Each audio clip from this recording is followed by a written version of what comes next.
Hello po mga kapatid. Muli isang pinagpalang umaga na naman po sa ating lahat. Talagang pinagpala tayo ng Diyos. Una, nagising tayo ngayong umagang ito. Tapos binigyan pa niya tayo ng pagkakataon para makinig ng kanyang salita ngayong umagang ito. Kaya masasabi ko na talagang pinagpala tayo ng ating Diyos. Pero bago po ako mag-umpisa mag-share ng salita ng ating Diyos, tayo po muna hihingi ng guidance, ng wisdom sa ating Diyos para mas maging maayos yung ating pag-aaral ngayong umagang ito. Magsiyuko tayo.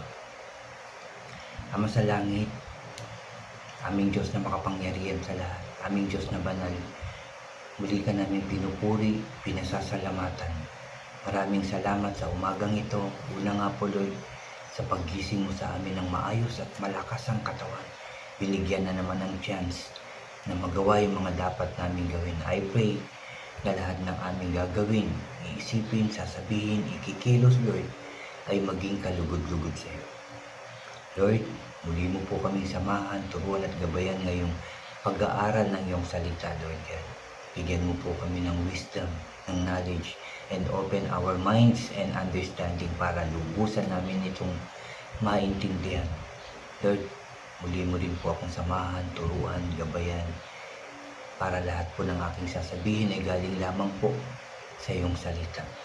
Maraming salamat muli, Lord, sa pagsama mo sa amin ngayong umagang ito, sa pakikinig, pag-aaral at pagbabasa ng iyong salita. Kaya we believe, Lord, tagumpay na naman ang aming gawain ito dahil kasama ka namin. Maraming salamat, Lord. Maraming salamat, Jesus. Maraming salamat, Holy Spirit. Sa tanging pangalan ng aming Panginoong Hesus, na aming tagapagligtas, lahat tayo ay magsabi ng Amen and Amen. At ito po ang aking channel.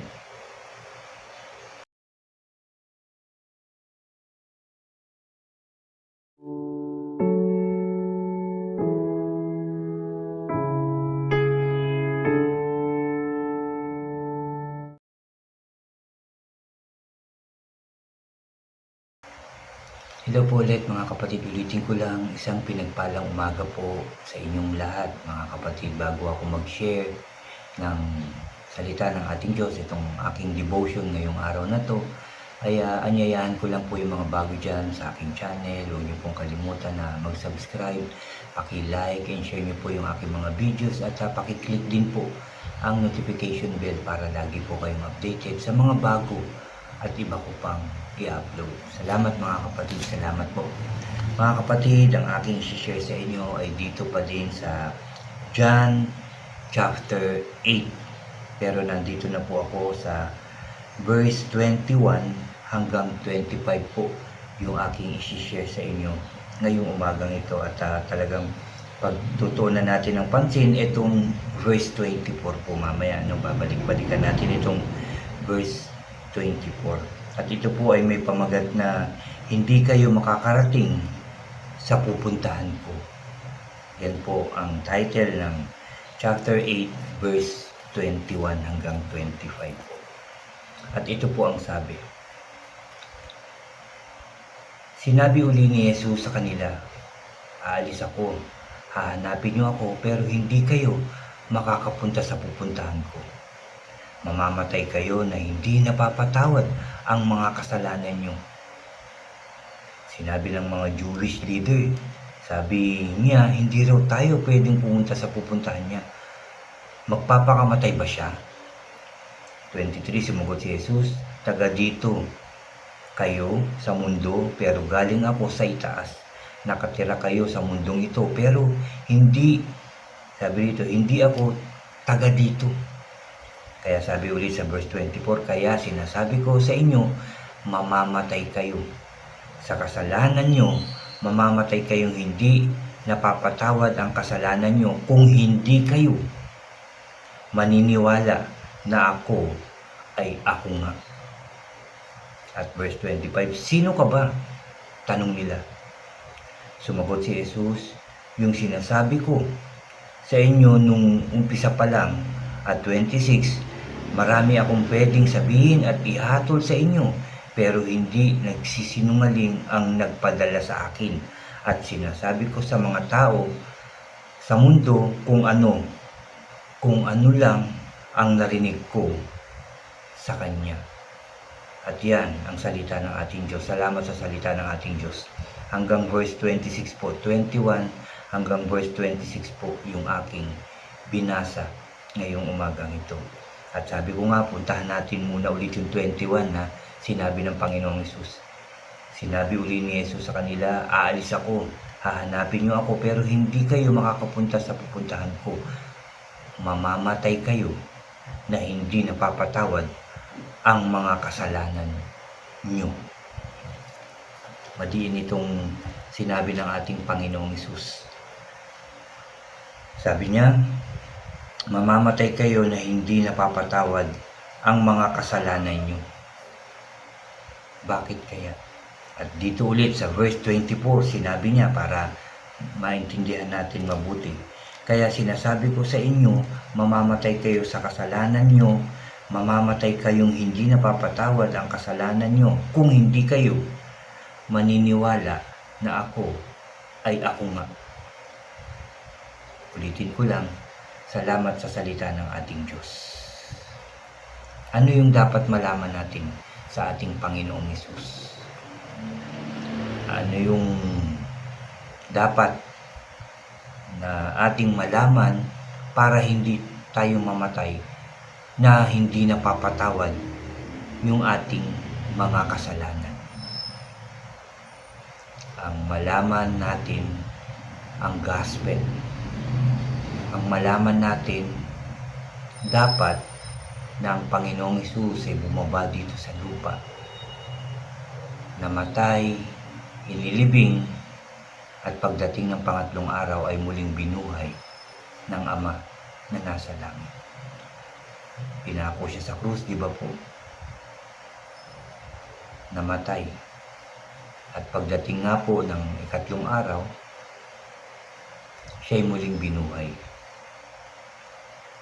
Kapag hindi natin nalaman at tinanggap ang Panginoong Hesus ay ang Kristo, ang Mesaya, ang tagapagligtas, ang anak ng Diyos, kapag hindi natin yan tinanggap ng buong puso at kaluluwa at hindi natin yan pinanghawakan na siya ang tagapagligtas natin, mamamatay tayong hindi napapatawad ang ating mga kasalanan.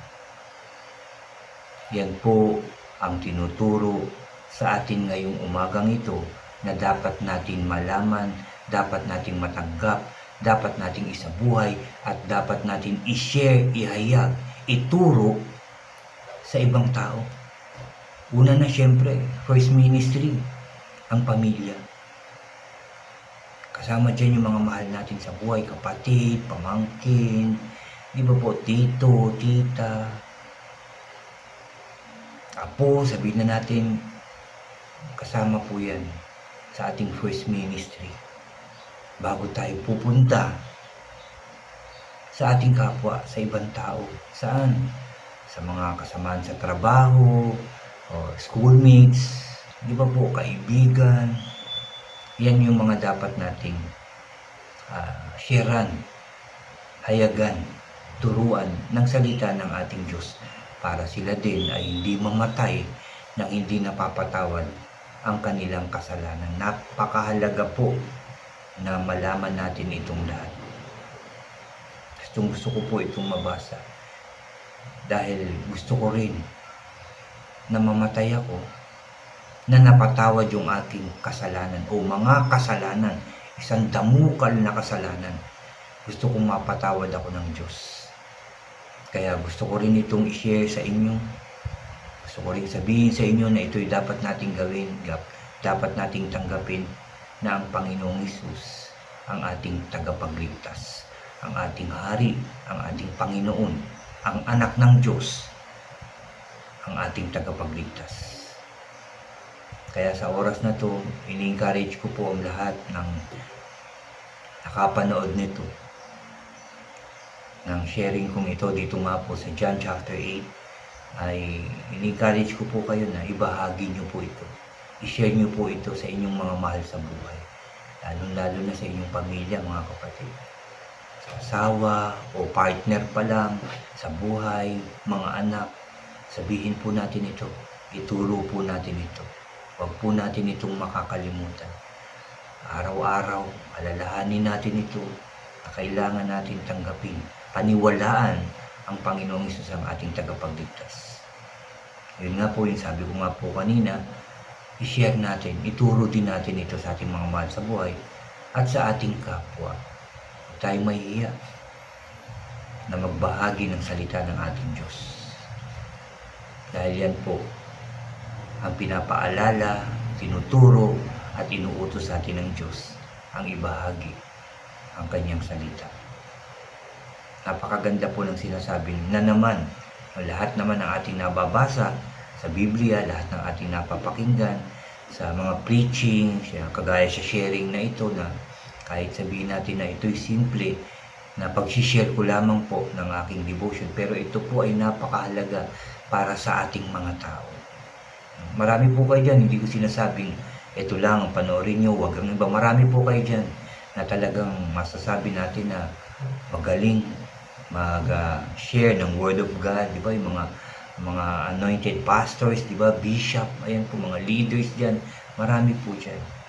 At kung sa akin, ay simple na pag-share ng salita ng ating Diyos. Pero, kagaya din ng sinishare ng iba, napakahalaga po itong salita ng ating Diyos sa ating mga buhay. Ulitin ko po mga kapatid, verse 24. Kaya sinasabi ko sa inyo, mamamatay kayo sa kasalanan nyo. No? Mamamatay kayo sa kasalanan nyo. Mamamatay kayong hindi napapatawad ang kasalanan nyo kung hindi kayo naniniwala na ako ay ako nga. Diba po?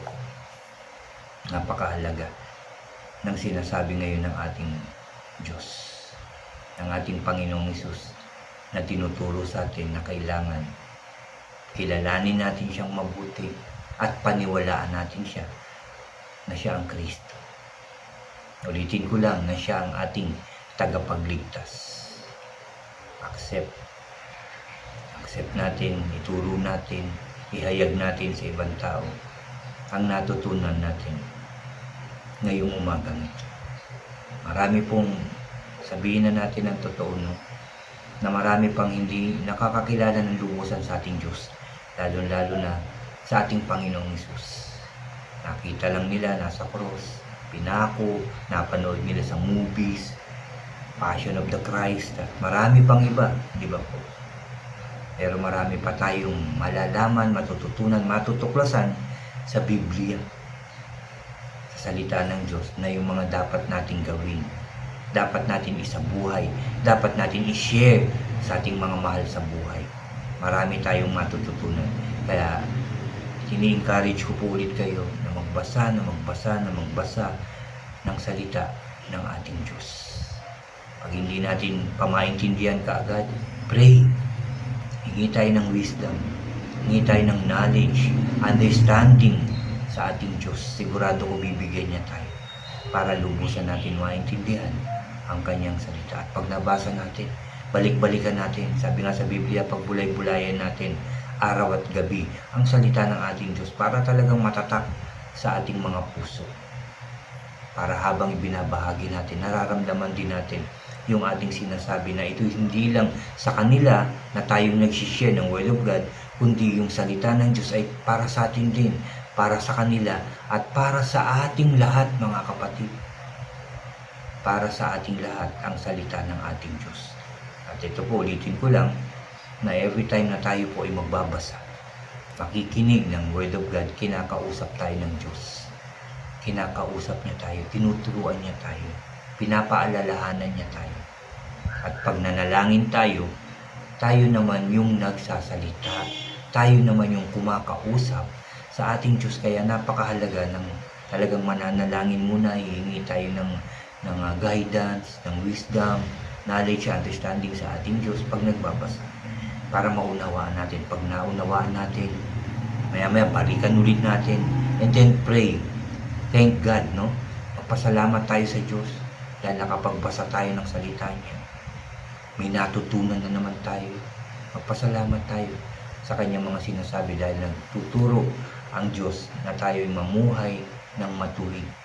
Nagtuturo ang Diyos na tayo'y mamuhay ng maka-Diyos. Yan po ang gusto ng Diyos sa ating lahat para sa pagbabalik ng ating Panginoong Hesus, sa pagbalik ng Panginoong Hesus, naka-ready tayo. Naka-ready tayo na tayo ay kanyang kukunin. Amen po. At yan po ang tinuturo sa atin ng ating Diyos, mga kapatid. Pinapaalalahanan, sinasabihan tayo ng ating Diyos ngayong umagang ito. Kaya ulitin ko lang ulit, isabuhay natin yung ating mga napapakinggang salita ng ating Diyos. Dahil ito ang pagkain ng ating kaluluwa. Pagkain natin ito, mga kapatid. Kung hindi tayo magbabasa, hindi mabubusog ang ating kaluluwa. Amen po. Ulitin ko lang, at yan po yung aking sharing ngayong umagang ito. I pray and I believe marami na naman tayong natutunan. Marami na naman tayong shesheran, babahagian ng salita ng ating Diyos. Amen po. Salamat sa salita ng ating Diyos na ating napakinggan na naman ngayong umagang ito. Talagang mahal tayo ni Lord kasi gusto niya lagi niya tayo nakakausap. Yun nga lang, nagiging busy tayo. Aminin man natin at hindi, minsan tinatamad tayo na magbasa, makinig ng salita ng ating Diyos.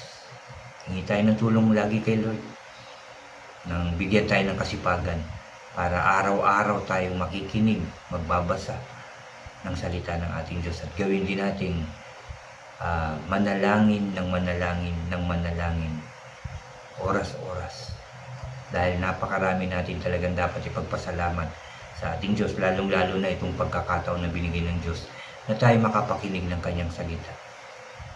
No? Napakabuti ng Diyos sa atin. Ayaw niya tayong maligaw ng landas. Ayaw niya tayong magkamali pa. Gusto niya maayos, masaya, masagana, payapa, tagumpay ang ating mga buhay. Hindi natin yan magagawang mag-isa. Kailangan natin ng Diyos sa ating buhay upang ang lahat ng ating gagawin ay maging kalugod-lugod sa Kanya. Salamat sa ating Diyos. Salamat. Mga kapatid, muli tayong mananalangin. Muli natin ipagpapasalamat ang pagkakataon na binigay niya sa atin para makapakinig ng salita niya. At kung ano man yung gusto niyong hingin, hingin niyo na dahil naniniwala ako, nakikinig na naman ng Diyos sa atin. Let us pray.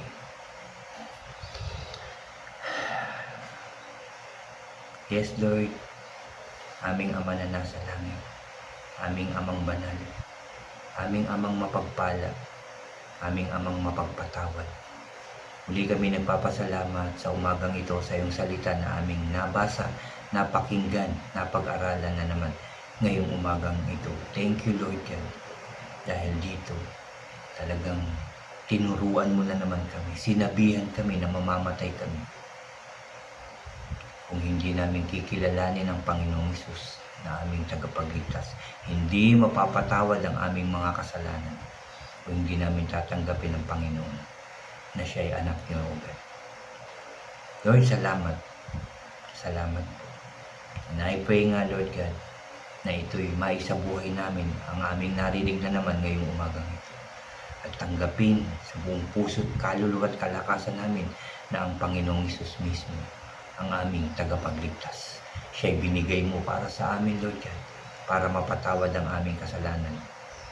I pray, Lord, na mapatawad mo po lahat ng aming kasalanan. Linisin mo po kami, Lord God. Patawarin sa aming mga naiisip na hindi maganda, nasasabi, nakikilos na paplano, Lord. Forgive us all. Forgive me, O God.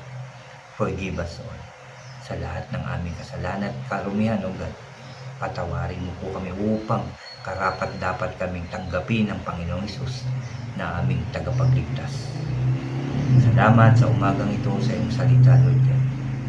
I pray na maitatak namin sa buhay ang mga salitang ito. Ma-share namin sa ibang tao, lalo-lalo na sa aming mga mahal sa buhay, upang sila rin ay mapatawad sa kanilang mga kasalanan, upang magkaroon ng lahat ng taong nakinig, sumampalataya, naniwala, upang magkaroon kami ng buhay na walang hanggan. Maraming salamat din, Lord, sa lahat ng binibigay mo sa amin everyday, dahil everyday may blessings kaming natatanggap. Yung paggising pa lang namin, napakalaking biyaya galing sa Diyos. Salamat po. Salamat sa lahat ng binibigay mo sa amin, kalakasan namin, tamang puso't isipan, Lord God, kasipagan namin, yung mga nagagawa namin ng maayos, galing po sa inyo yan dahil sa tulong niyo, Lord God. Yung pagkain, pera, magagandang bagay, Lord, galing po yan sa inyo, Lord. Salamat po. Salamat po. Yung kaligtasan din namin, yung makarating kami ng safe sa aming mga pinuntahan, ikaw po ang may gawa niyan. Dahil po yan sa iyong protection. Yung makauwi kami dahil nakatapos ng mga gawain, Lord, trabaho man, school man, o ano man, Lord, galing po sa iyo ang lahat. Salamat, Lord. Salamat, Jesus. Salamat, Holy Spirit. At pinapanalangin ko rin ang mga taong may sakit at karamdaman, nakahiga, Lord God. I pray na sila, bigyan mo rin ng isang pagkakataon na muli silang lumakas at gumaling sa kanilang sakit at karamdaman, upang sila rin, Lord God, ay makapaglingkod sa iyo. Upang sila rin ay makahingi ng tawad, para pagdating ng oras na sila ay kunin mo na, napatawad ng kanilang kasalanan. In Jesus' name. In Jesus' name. And I pray na lahat ng tao, Lord God, ay tumanggap sa Panginoong Hesus na kanilang maging hari, Panginoon, at personal na tagapagligtas. At ang kinin nila, paniwalaan sa buhay nila, ang Panginoong Hesus ay bumaba dito sa lupa. Pinako sa krus, namatay, at muling nabuhay. Muli siyang binuhay ng kanyang Ama na nasa langit. Maraming salamat po muli sa katagumpayan ng aming gawain ito, Lord God, dahil sinamahan mo po kami. Salamat po, salamat po, salamat po. I pray na lagi po ako maglingkod sa inyo ng tama, maayos, at maging tapat po ako sa inyo. I pray na dagdagan mo po yung aking pananampalataya sa inyo. Ganon din yung aking mga mahal sa buhay. Ganon din yung aking mga kapatid sa pananampalataya. At lahat ng tao, Lord, dagdagan mo po ang pananampalataya. In Jesus' name. In Jesus' name. Maraming salamat po muli, Lord, sa iyong kabutihan, sa iyong pagmamahal, sa iyong kadakilaan. Salamat po. Salamat po. Muli ka namin pinupuri, pinasasalamatan, sinasamba ka namin sa tanging pangalan ng aming Panginoong Hesus na aming tagapagligtas. Lahat tayo ay magsabi ng Amen, Amen, and Amen po. Amen. Amen. Salamat sa ating Diyos. Narinig niya po ang ating panalangin at i-claim nyo. Binigay na ng Diyos ang inyong pinagdasal, ang inyong hiningi. Dahil mabuti, mapagmahal ang ating Diyos. God bless po sa inyong lahat at God bless po sa ating lahat.